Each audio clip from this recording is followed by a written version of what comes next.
Assalamualaikum warahmatullahi wabarakatuh. Selamat pagi anak-anak, selamat bertemu kembali pada pelajaran Bahasa Indonesia kelas 9. Bertemu dengan saya, Ibu Laila Amrulia dari SMP Negeri 1 Turen. Pembelajaran kita hari ini adalah tentang struktur teks cerita pendek. Adapun kompetensi dasarnya menelaah struktur dan aspek kebahasaan cerita pendek yang dibaca atau didengar. Dan tujuan pembelajaran kita hari ini adalah siswa mampu menganalisis struktur teks cerita pendek yang telah dibaca beserta buktinya.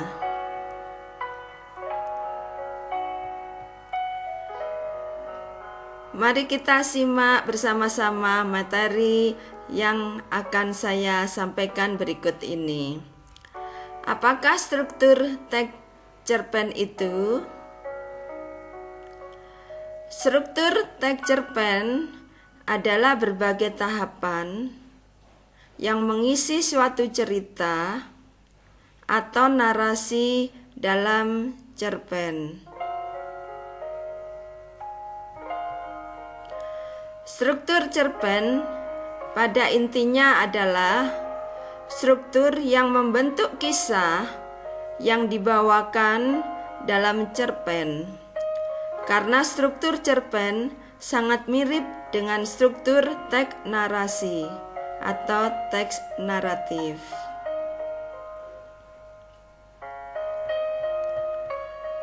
Apa saja struktur teks cerpen itu? Struktur teks cerpen itu yang pertama adalah orientasi. Yang kedua, komplikasi. Yang ketiga, resolusi. Dan yang keempat adalah koda. Selanjutnya simak paparan berikut ini. Struktur yang pertama adalah orientasi. Orientasi adalah bagian pengenalan tokoh dan setting yang ada dalam sebuah cerita tersebut. Contohnya, saya ambil dari cerita pendek berjudul Sepatu Murni karya Puji Astuti. Ini adalah bagian orientasi. Pagi masih sangat pagi. Seperti biasa, aku berjalan menyusuri jalan desa yang berbatu. Jalan ini adalah jalan tercepat menuju ke sekolahku. Sebenarnya ada lagi jalan yang lain yang sudah diaspal dan bagus. Namun rutenya melingkar, dan aku terlalu lama menuju sekolah. Biasanya aku berjalan bersama Winda. Tetapi entah mengapa Winda belum kelihatan. Mungkin agak siang Winda berangkatnya, pikirku. Ini adalah contoh bagian orientasi. Selanjutnya, struktur yang kedua adalah komplikasi. Komplikasi adalah urutan kejadian yang dihubungkan secara sebab dan akibat. Karakter dan watak tokoh biasanya terlihat di struktur komplikasi ini yang menggambarkan plot atau alur cerita. Berikut saya sampaikan contohnya.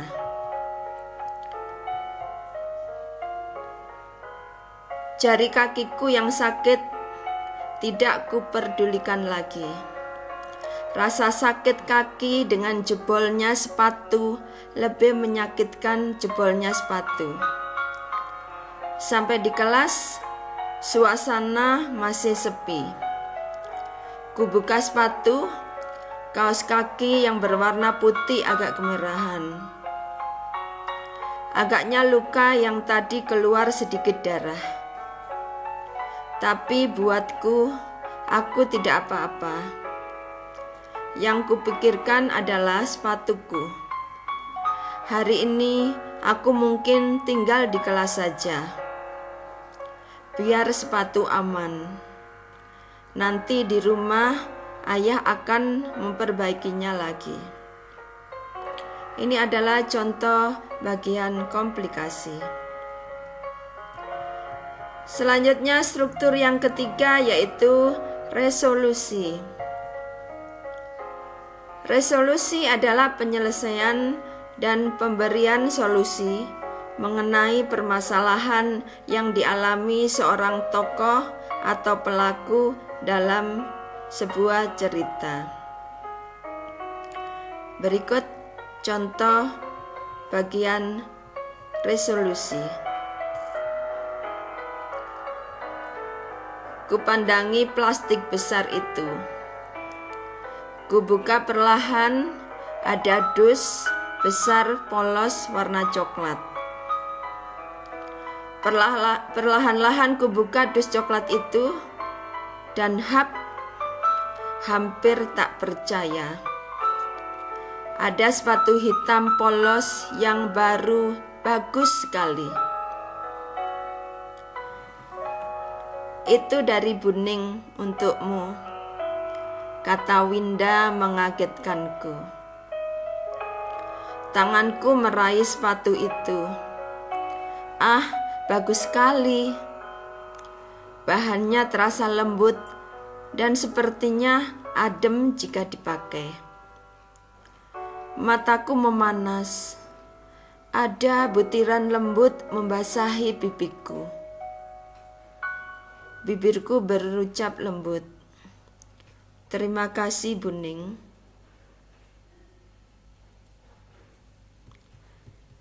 Struktur selanjutnya yaitu tentang koda. Koda adalah nilai atau pelajaran yang bisa didapat dari teks cerita pendek oleh pembaca. Koda merupakan bagian akhir dalam cerita. Pesan dan amanat menjadi intisari cerita yang bisa dipetik oleh pembaca setelah membaca sebuah teks cerita pendek.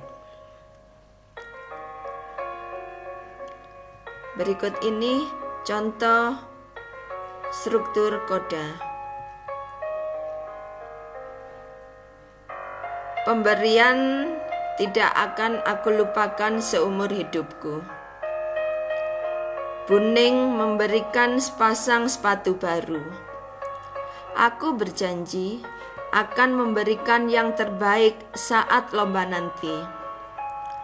Semangatku menyala-nyala kembali.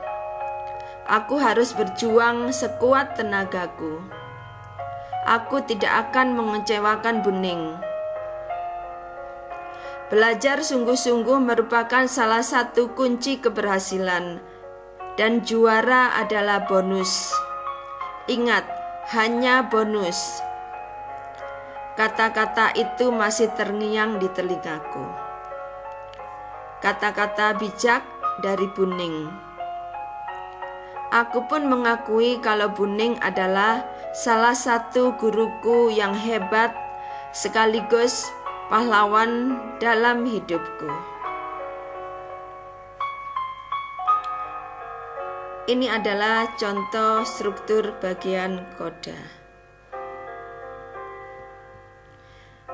Nah, anak-anak,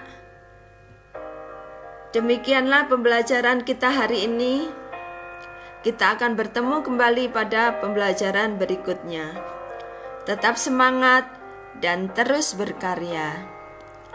Saya akhiri. Assalamualaikum warahmatullahi wabarakatuh.